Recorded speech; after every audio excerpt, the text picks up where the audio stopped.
Hello!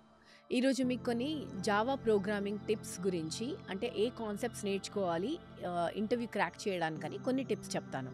So, lot of companies multiple companies Java డెవలపర్స్‌కి interview చేసేటప్పుడు ఎటువంటి పాయింట్స్ మీద ఫోకస్ చేస్తున్నాయనేది అన్నీ కొలేట్ చేసి ఒక దగ్గర మీకోసం తీసుకొచ్చాను.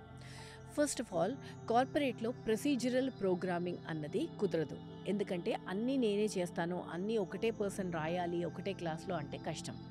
So, please focus on oops concepts అంటే రైటింగ్ సపరేట్ క్లాసెస్ అంటే ఒక్కొక్కళ్ళు ఒక్కొక్కటి రాసి దాని తర్వాత ఇంటిగ్రేట్ చేసుకోవడం ఊప్స్ కాన్సెప్ట్స్ మీద చాలా చాలా స్ట్రాంగ్ ఉండండి.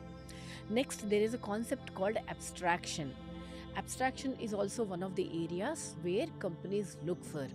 ఓకే, మీరు లూజ్ కప్లింగ్ అని వినే ఉంటారు కదా.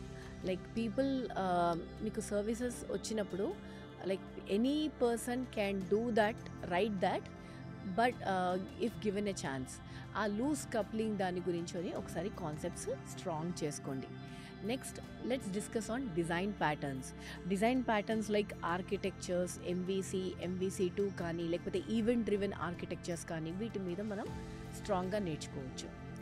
నెక్స్ట్ సర్వీసెస్ అని వినే ఉంటారు. జావాలో సర్వీసెస్ రాయాలి. ఈ సర్వీస్ అంటే ఏంటి, అసలు నీడ్ ఆఫ్ APIs ఏంటి, generalize structures like XML, JSON వీటన్నిటి గురించి కూడా మనం నేర్చుకోవచ్చు. Next how do you design a service కూడా చాలా ఇంపార్టెంట్.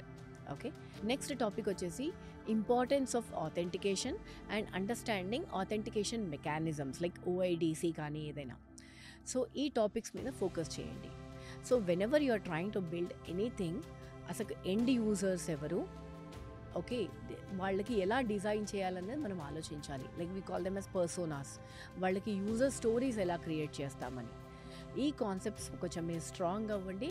డెఫినెట్లీ మీ chances of getting selected will be high.